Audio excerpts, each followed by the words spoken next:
Hey there guys, I am the Six Machine and welcome back to another Warhammer video. So today on the Warhammer community page we got the somewhat late FAQ for the recent Dark Angels Codex Supplement, and it is really a very small FAQ, mostly bringing us things like updating typos and phrases to make them a bit clearer and fix some minor wording issues, so there isn't really too much to get excited about or disappointed about. There is a small couple of, I'm going to say, quote unquote nerfs, however. So let's take a look at those and see exactly what has changed. First up, we have a little change to the Rites of Initiation rule, which basically allows you to upgrade a Repulsor Executioner to having the Deathwing keyword, whereas before it just stated that you could select a Repulsor. And since technically the Repulsor Executioner doesn't have the Repulsor keyword, it has the Repulsor Executioner keyword, it couldn't be selected to be upgraded. So they've just clarified that and said that you can now choose a Repulsor or a Repulsor Executioner to go through the Rites of Initiation. The Cup of Retribution, which is a relic a chaplain can take, has gained the Aura tag, although if you read through the rule of the relic itself, I think it is very clear that it works in an aura anyway, but I guess for the sake of clarity, they have updated it and given it the aura tag, just to make sure, I guess, that people don't try and argue it in some way or another that because it doesn't have that aura tag, it doesn't work in the way that it is written that it does.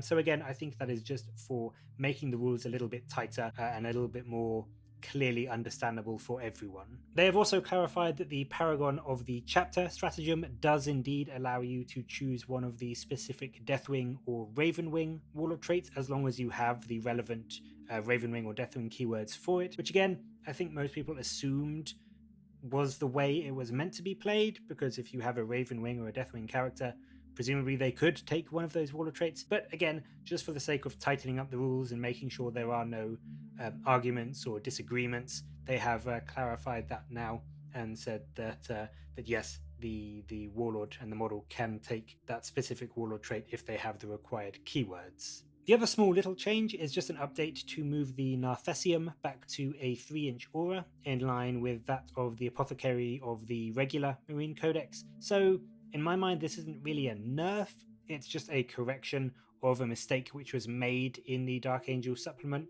And to be fair, I don't think you'll really notice it anyway, because generally, if you have your models going up with an Apothecary, you're going to have them all nicely hunkered around your characters and your Apothecary to take advantage of things like Lookout Sir anyway. So realistically, although it has technically been nerfed in dropping from 6 inches to 3 inches, I very, very much doubt you're ever going to notice it. It's just worth being aware of so that your Black Knights aren't caught outside of the Narthessium range if you still think that it is 6 inches. The only big-ish change is that they have clarified that the stratagem The Hunt can only be used once.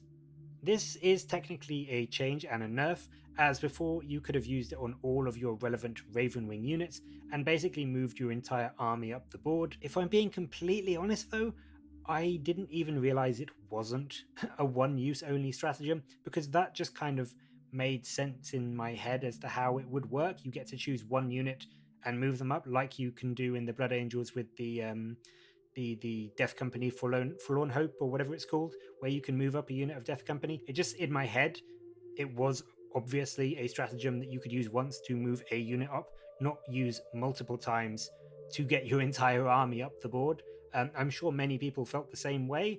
So whilst yes, it is technically a nerf and a change, I'm sure a lot of people aren't going to be impacted by it too much unless you were really sort of competitive tournament player and you were trying to get every single advantage as you could. So it is a small nerf, and it is an important change as well, because it does mean that you can't get your whole army up the board and into an easy charge turn 1. But I do think from a balance perspective, it makes sense. It would be incredibly powerful if they did leave it the way that it is actually technically written. So I'm glad that they've done that. It is now officially a one-use only stratagem.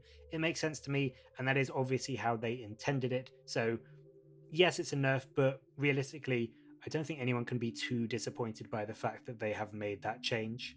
So that's it. That is all the changes. They quite annoyingly didn't clarify some of the stuff which I think a lot of Dark Angel players would like some better wording and clarification on. Things like the No Mercy, No Respite secondary, which, as written right now, means that you can just move your bikes back and forth like a millimeter up to 12 inches and then essentially leave them in the exact same spot, but still having counted as moving the full 12 inches to get those secondary points. It's things like that that I would have liked to have seen addressed and the wording changed so that maybe they had something similar to flyers where they had to be a certain distance away from their starting point for the secondary clarification to kick in.